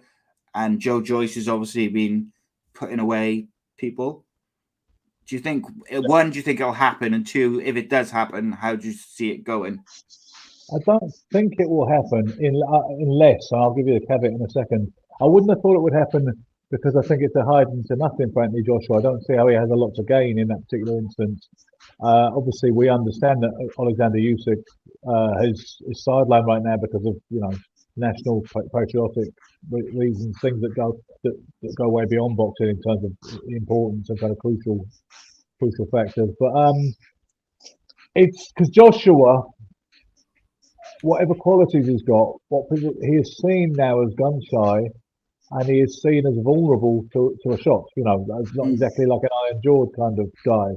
And I think with Joe Joyce being so kind of relentless and robotic and strong, and fantastic engine on him. Walks through anything that's been thrown at him so far. If it's a sink, some guys have thrown at him, and he seems impervious to punishment almost, Joe Joyce. And I think the kind of hardiness and relentlessness of Joyce, I think some people almost weigh that up now, even looking at the experience gap and what they might see as a class gap. Bear in mind that they fought with amateurs and Joshua stopped doing the first round when Joe was very green. Okay. But I think a lot of people looked at it and they kind of lean to the upside is with Joyce there. They think that he could be in the right place at the right time to take advantage of perhaps the emotional situation Anthony Joshua is in right now. And some of the kind of demons and uncertainty. And massive fight for Joe Joyce and massive for his trajectory. Whereas Anthony Joshua, it's not half as rewarding, is it? The risk-reward ratio is not particularly attractive, I wouldn't have thought. Having said that, if Usyk is sidelined for a long time, then as well as I do, what they will do is they will say, well, we need to get those belts moving. You've got 3 of the credible heavyweight championship world titles. I was going to ask you about that, Ben. Maybe they can. I was just going to ask you about that. Sorry. I was going to just say, with that, will they strip Usyk of the titles, or will they do interim titles until he's available to do it? I think they'd be very unpopular. They have an entry level of unpopularity with any right-thinking fans, I would hope. But I think they would make themselves very much more unpopular if they were to strip a hero like that. With all the kind of publicity about the Klitschko brothers, Usyk and Lomachenko, their kind of popularity and public sympathy is sky high right now, if it's fair to say. So I think if you stripped Alexander Usyk, it wouldn't go down well. But you know what? I think it depends on the organisation, because he has the WBA, WBO, and IBF belts, right? While Fury has the WBC, yeah?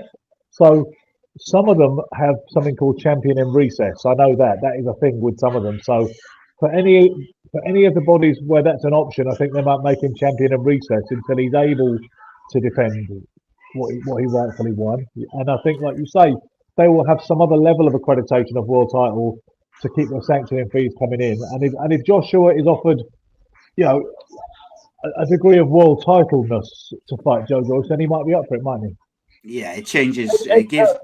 Wilder. Eddie Hearn said it was Wilder he was most up for, apparently.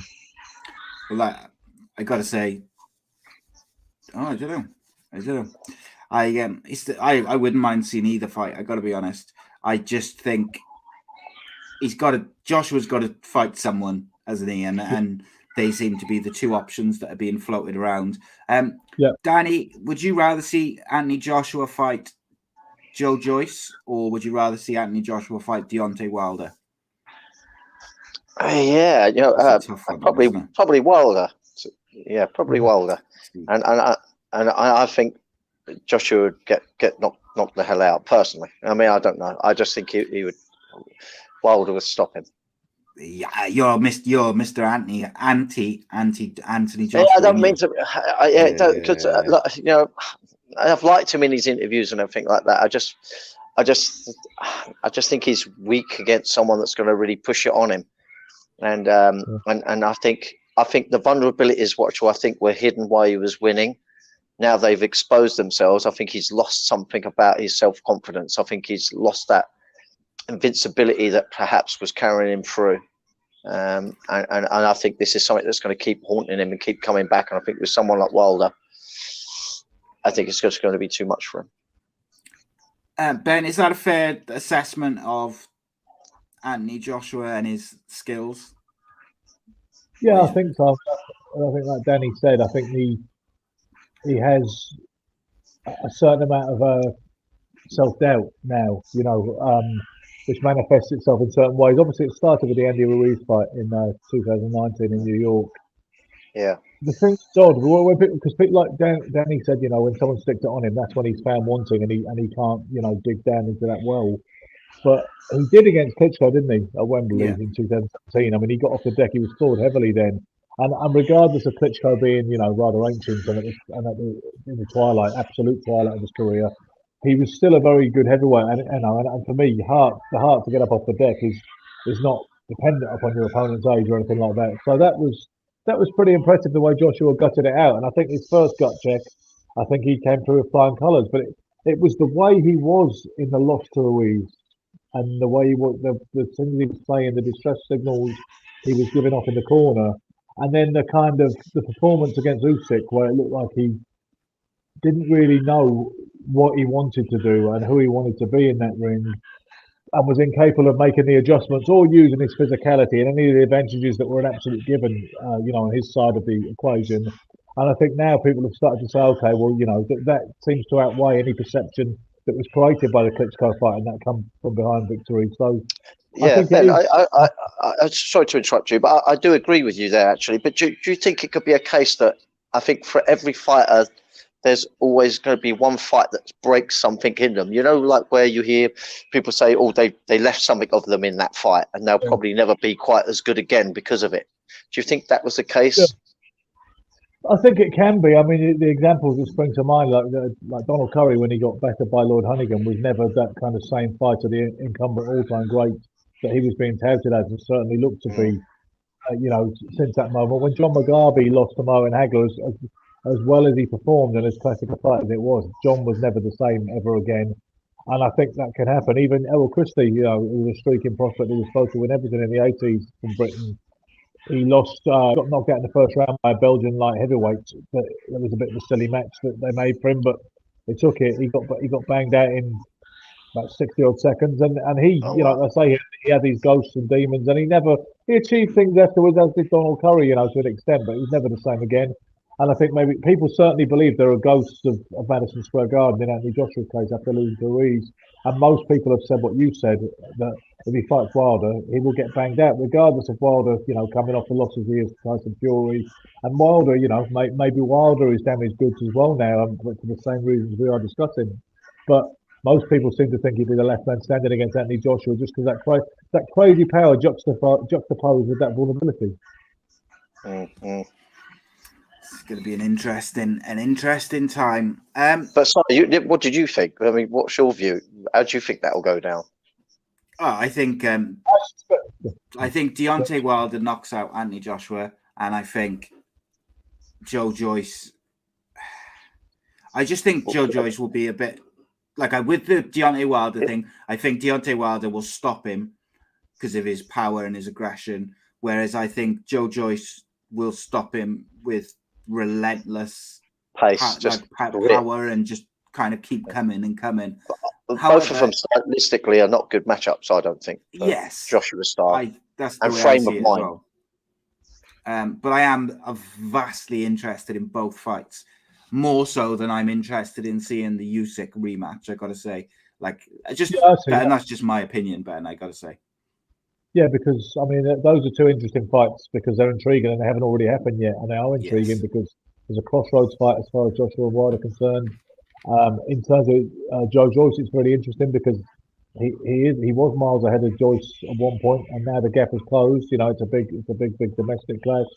And as you say, I think most people they look at the Usyk Joshua fight and think, well, that plays out the same way again, or even worse for Anthony Joshua.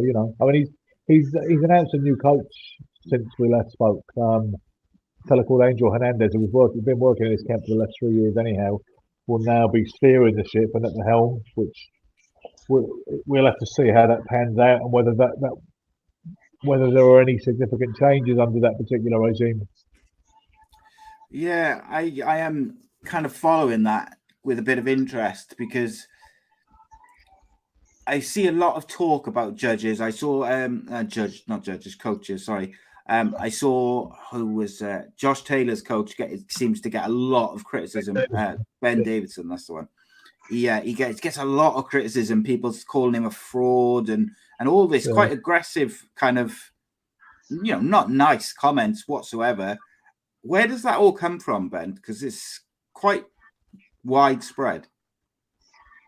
I think it comes definitely from jealousy to a degree. Some of it is from jealousy, and literally the fact that if you get to the top, particularly if you have what might be seen as a meteoric rise and you're young and reasonably good looking, which Ben kind of is a little bit, not my type, by the way, Essex boys, but he's you're going to get those people, and you're going to get it from the older trainers, who Ben doesn't help himself sometimes because he says stuff like, "Oh, all those old lazy trainers.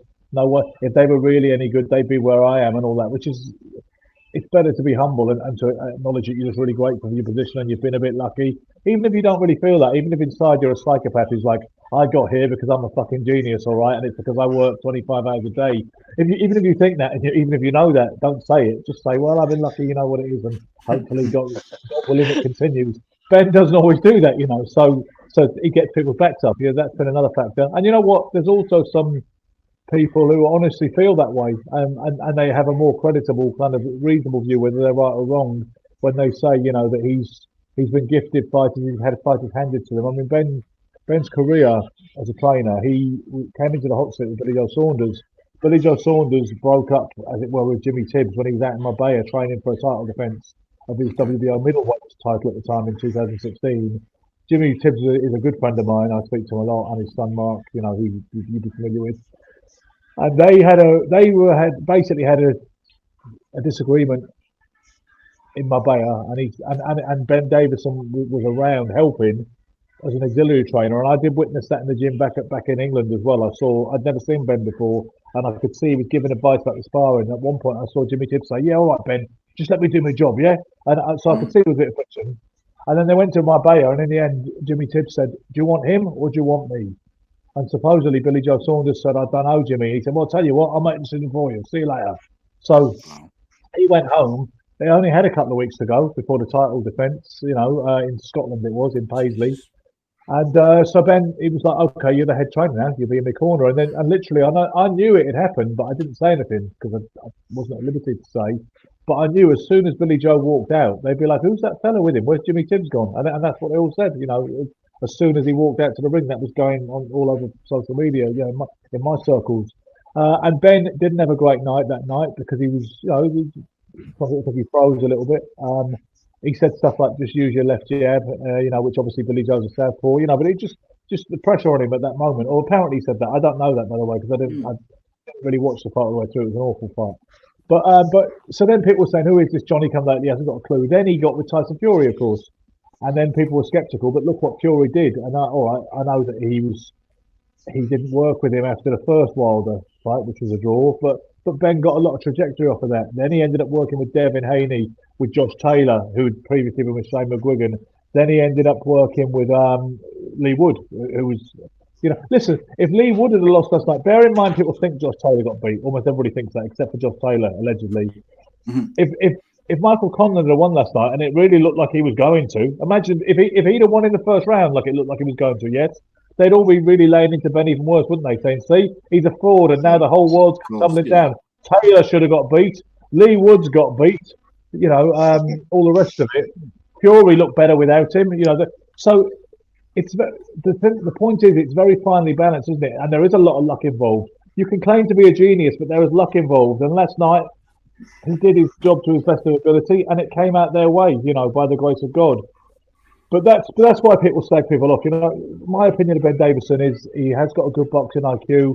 He works incredibly hard. He's got a lot of passion, and I'm not going to knock a guy, a young man, younger than me certainly, who has put his heart and soul into it, and he's got lucky and he's done well, and he's achieving good things. I think I hear people say he's a fraud, and some of them are good friends of mine, and some of them you might even want to get them on here because they're quite entertaining and they've got a little bit of cachet in the game, and they say, "Oh, he's a fraud" and all the rest of it. But I don't think so. I think trainers are a little bit overrated, full stop, because they are important. Don't get me wrong, but when the bell rings, they go backwards when the fighter goes forward. Yeah. It's really interesting stuff. I gotta say, I'm really fascinated by it. Because I see he takes some, as social media, you know what it's like, but he takes some horrible abuse, and I couldn't quite work out. He seemed to be someone who was, involved with top fighters and had, got seen by all accounts to be at the top of his game, if you like, someone within that world who's good, and he just was constantly called. He had a great start. He had a great start. Like Eddie Hearn had a great start, didn't he? But it doesn't mean his success is not. Eddie Hearn is responsible for his own success. Yes, he had a great start and he played the hand he was dealt. But he's another one who works incredibly hard. is clever, in what he does. And that's the same thing with Ben. Like I say, Ben was in a good position to get Billy Joe Saunders straight away. And then when he got with Tyson Fury, when Billy Joe was friendly with Tyson Fury, hooked him up with him and said, why don't you let this guy train you, And at the time when he took over Tyson Fury, nobody thought Fury was going to fight again. He was about 40 stone. He sounded like he'd been smoking asbestos. Remember when he had that voice that was really close for a while? I think he got hit in the throat or something, and it was an injury that healed. But when he was talking like that and the size of a marquee, nobody thought Fury was going to fight again anyway. Ben stuck with him and got the weight down, and they obviously, part of it is that they gel, Fury obviously liked him, and they had a kind of chemistry, and that is as important as any kind of expertise, in my view. Obviously you don't want someone who doesn't have expertise, in the particular context. But at the end of the day, a lot of it is if the relationship works and if they gel and if the fighter, if that trainer can get the best out of that fighter, So I think Ben has had a bit of luck and a certain catapult onto the platform he's had, but I'm not going to rubbish him and say that he doesn't deserve it, because I see a lot of coaches who've been in the not a lot, but I see some coaches who've been in the game for 40 years and they haven't got two ideas to rub together, but they think their sheer amount of time that they've been hanging about entitles them to some kind of seniority, and I don't think it does. Fair enough, Ben.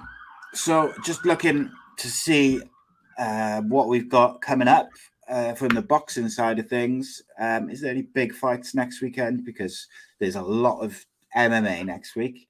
I'm really interested in Michael Mackinson from Portsmouth, his quest to beat the heavily favoured Virgil Ortiz Jr. in Los Angeles.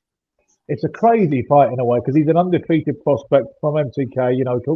He's got some of these fighters walk the bridge between MTK and Matchroom to their, to everybody's mutual benefit, and he's one of those guys. He's got a good relationship with Eddie Hearn and Matchroom, and he's backed by MTK as well. Okay, and he's fighting this Mexican assassin called Virgil Ortiz Jr., who's one of those can't miss prospects that's seen as, who's been knocking people out, and it's the sort of fight you go to most managers and say, do you fancy this one? He'd be like, you are joking, aren't you? Unless you're going to pay me Bill Gates sort of money.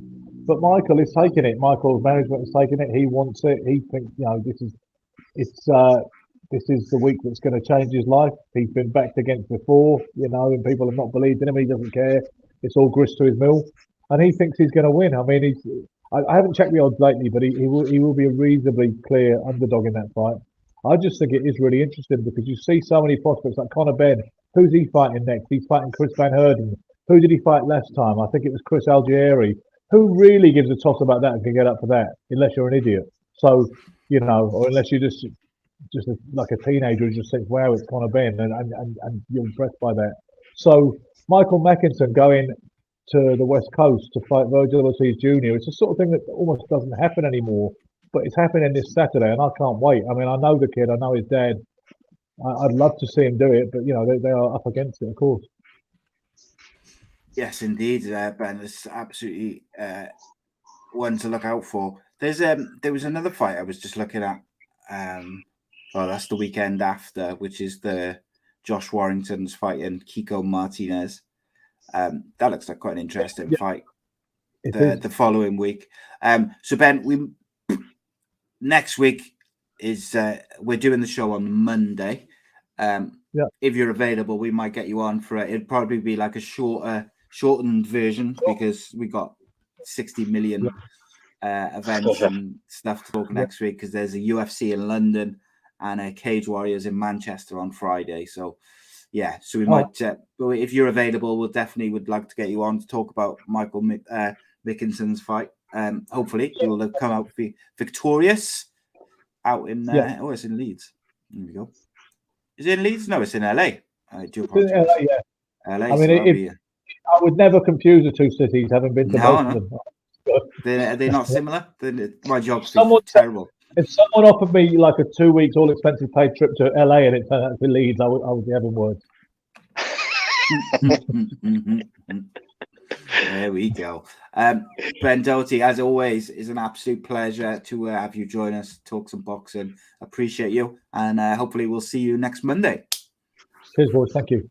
Thank you. Cheers, Ben. Ben. Cheers, mate. There we go, Ben Doughty. And then there were 2. So we are way jam-packed show today. So what we're going to do, mate, because obviously I know you're at the gym as well.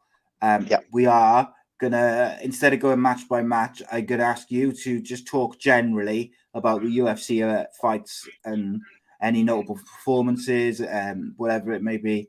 I'll give you a couple of minutes to pick out who impressed you, who didn't, etc.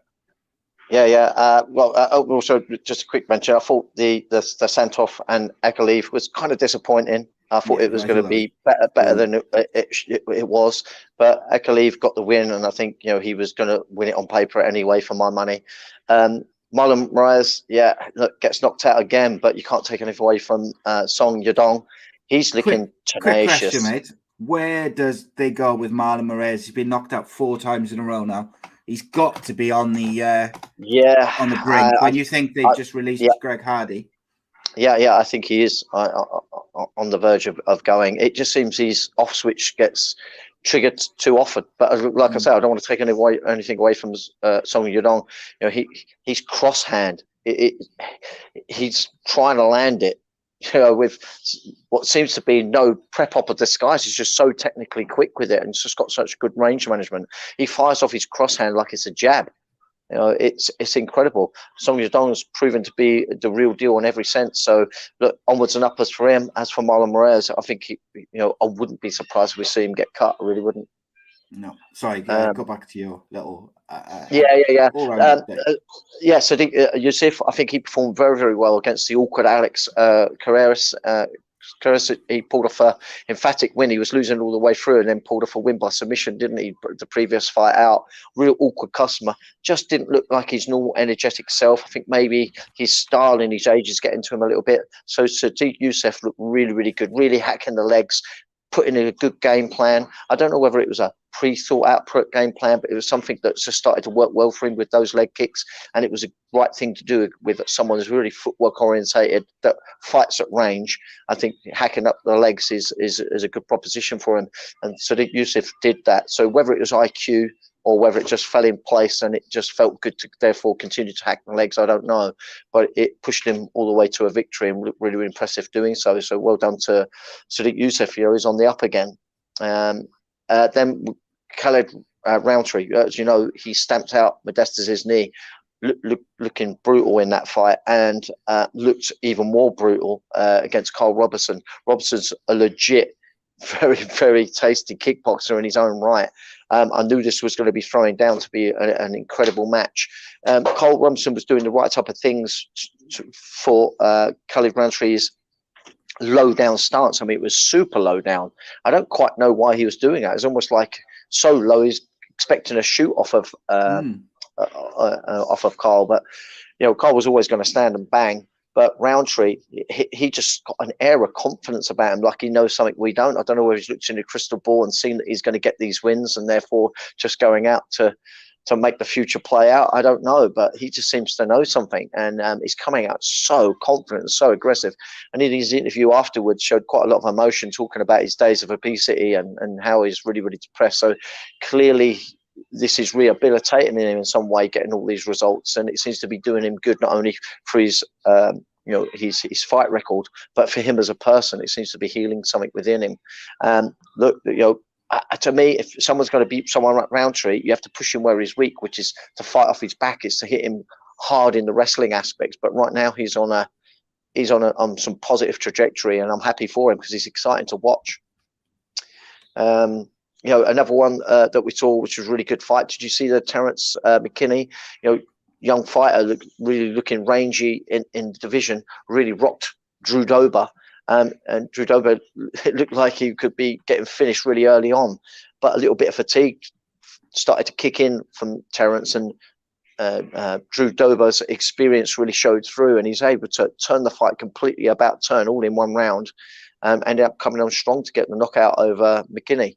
Real shock of a fight, from going one way or another. In fact, Drew Dober's had some funny fights, strange sort of fights over the last sort of 3 fights, if you look back at them.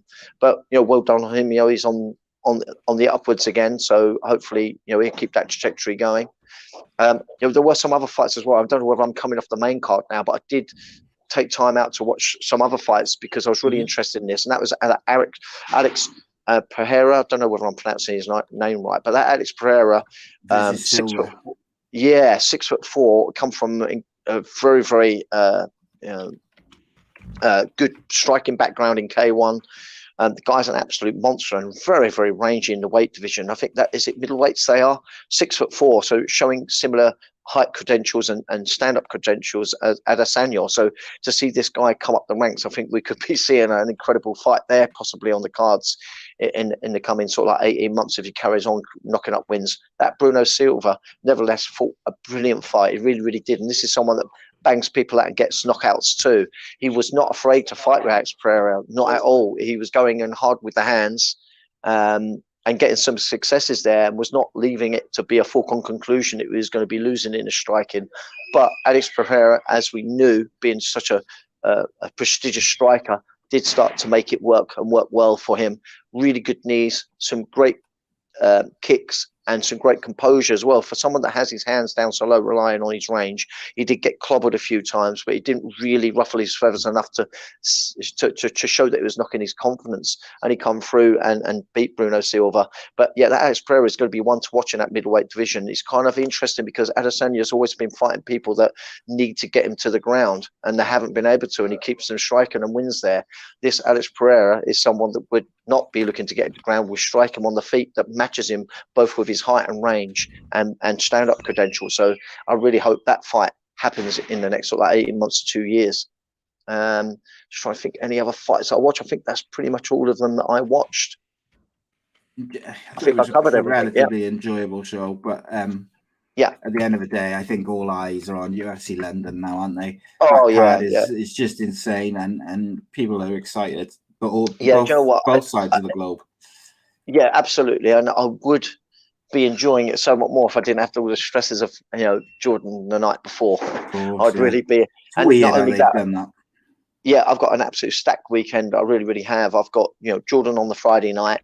I'll be flying high on emotions, no doubt, for the Saturday. I've got 4 fighters fighting on the Battle Arena show as well. So that's going to be a fun-filled day. And then I've got to catch up on all the UFCs on the Sunday, but like you said, we're going to be hitting that show up on the Monday. At least that gives you a bit more time for that week. It does. But it's a crazy weekend, I know, for you because of family things. But I've got the same. It's my son's birthday on that Monday, but I'm going up after the fight show on the Saturday night. I'll be going to see my son and enjoy spending time with him on the Sunday, and be heading back home on the Monday. So that works out well for me. Oh, you should have said, mate. We could have. No, it works out fine. To a different day. Actually, it's going to work out fine. There's no big issue for it. Cool. So it's going to be hard. So I'm looking forward to this weekend so much. Yeah, well, I was supposed to be doing a massive show on Friday in the studio, something I was super excited for, and I've had it booked in for a couple of months, and unfortunately the comedian who was due to come in has had to rearrange because he's now not in Cardiff that weekend, which is devastating. However, just before we went live today, I sent a message to a boxing legend, and I'm hoping that he said he's going to come in, but I'm hoping that maybe I can do it for this Friday to replace the pain of missing out on one, which was a big one for me. So, but yeah, I got a few coming up. I'm looking forward to getting Corey in there after UFC London next week. So that's going to be enjoyable, obviously, to meet her in person as well. Sure. She's been across in America while we've spoken to her, so that'll be kind of cool. Lots and lots for us coming up. Lots of interviews. If you haven't already, last week I dropped an episode of My Story with Ben Ellis, and it is no exaggeration to say it was an absolute belter. It was really, really good, really interesting. Ben's got a history that I didn't know about in terms of his family and just general kind of sporting, professional sports. It's very, very interesting. Ben is he's a lovely chap. He's very focused and whatnot. So it was enjoyable to meet him in person and chat and whatnot. So check that out. It's on the YouTube channel and the podcast. A.C.E Podcast Nation presents My Story for podcast platforms. Ben Ellis is the latest episode, but earlier in the week, I also dropped an exclusive interview with Lewis Long, Bellator superstar who's got a fight in Bellator Paris coming up. So two interviews with some top Welsh fighters, but it doesn't stop with Welsh fighters because I've got a couple of others, special ones coming, mate. Some people traveling down from your neck of the woods soon to come to my studio. I'll tell you off air who. So, but yeah, it's exciting. Keep an eye on the channel. You'll find everything on the YouTube channel. You'll find clips and stuff on Facebook. You'll also find all the different shows that I do have got their own little streams on podcast platforms. But you can find the links in the descriptions. As ever, Danny Batten, You're My Story is the most downloaded episode of the last 12 months. So there we go. Wow. But if you remember, the first ever show you did with me, the unscripted, uncensored one where we just did like 2 hours of talking, much like we do every week now. But obviously back then we'd never spoken before. That was like the most downloaded episode out of all the shows I had done for a long time as well. So people seem to really enjoy you talking about your story and whatnot. And I'm sure we could do a part 2 to that at some point and get some more stories from you from all over your career. Maybe next time we'll do it in the studio. Yeah. That sounds like a good idea. I'd like to come down to the studio. We need to meet each other in person. It's all very well doing it like this. Maybe after Jordan's fight, you and Jordan should take a trip to Cardiff. Yeah, absolutely. I'm well up for that. He's trying to find the time in it, but if actually, in fairness, a weekend wouldn't work for either of us, would it? So because the studio's a week thing, and you've got so much going on the weekends. So it might work. We'll definitely work it out anyway. Right, guys, it's been a pleasure as ever. Check out all the different interviews and stuff on the channel, and of course, don't forget to check out the interviews with Mighty Mouse and. We didn't even talk about Gary Toonan and Thornley on Friday. They fought each other. Oh, is that on Friday? Oh, right. I don't even know. Don't talk about it. I don't know, mate. I didn't know. Don't talk about it. I'm going to watch it. I'd go and watch that now if I were you. I will say one thing. It's not very long. Okay. So you could fit it in now, basically. Right, guys, a pleasure as always. Cheers. See you soon. Bye.